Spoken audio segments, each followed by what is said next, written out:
Fun fact number 54, or my 2 cents, or deep thoughts, or whatever you want to call it.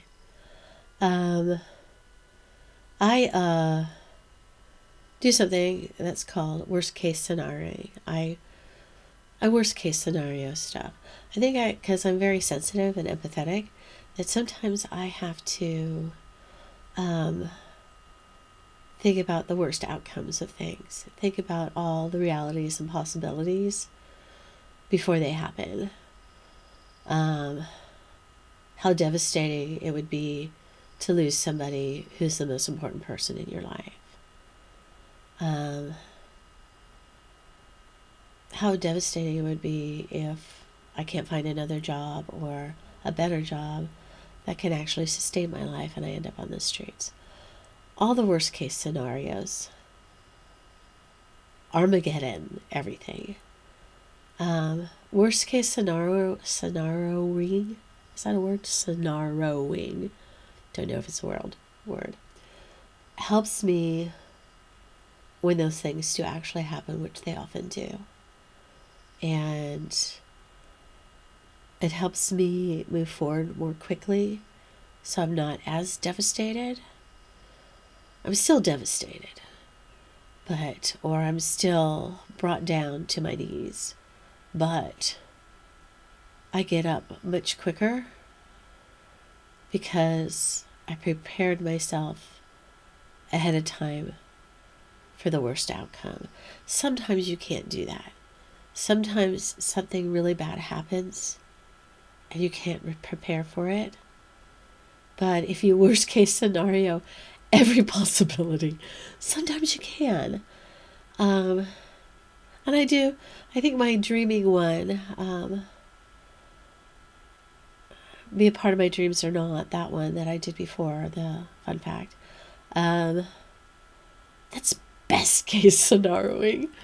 So you gotta balance, and I'm all about the balance. So you gotta balance that dreams of a better and the best outcomes and the best life with the tragic things and imagining the worst in order to balance imagining the best. And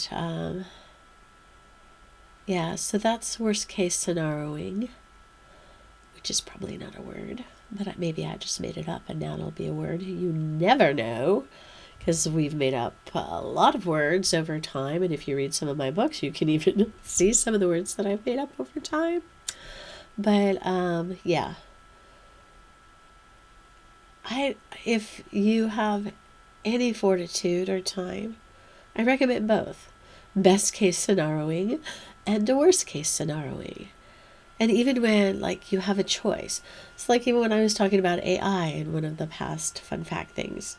Look at the upside, look at the downside, look at all the possibilities before you choose to say, this is what you're going to do.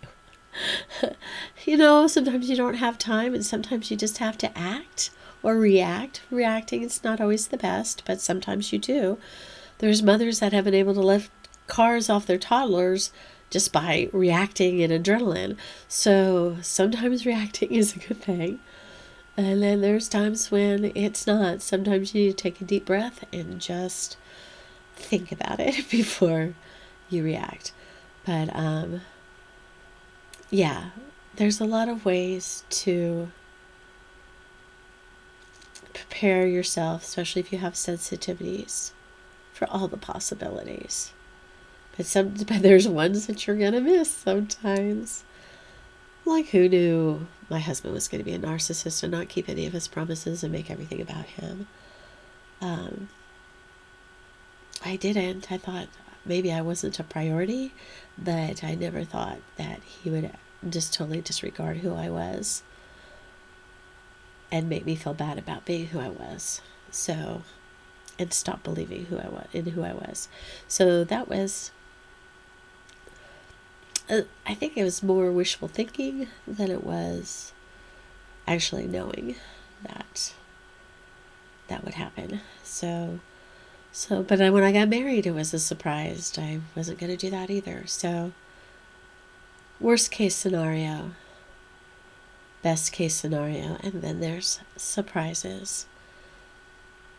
Those are ways life works, and if you can prepare yourself by worst case scenarioing things,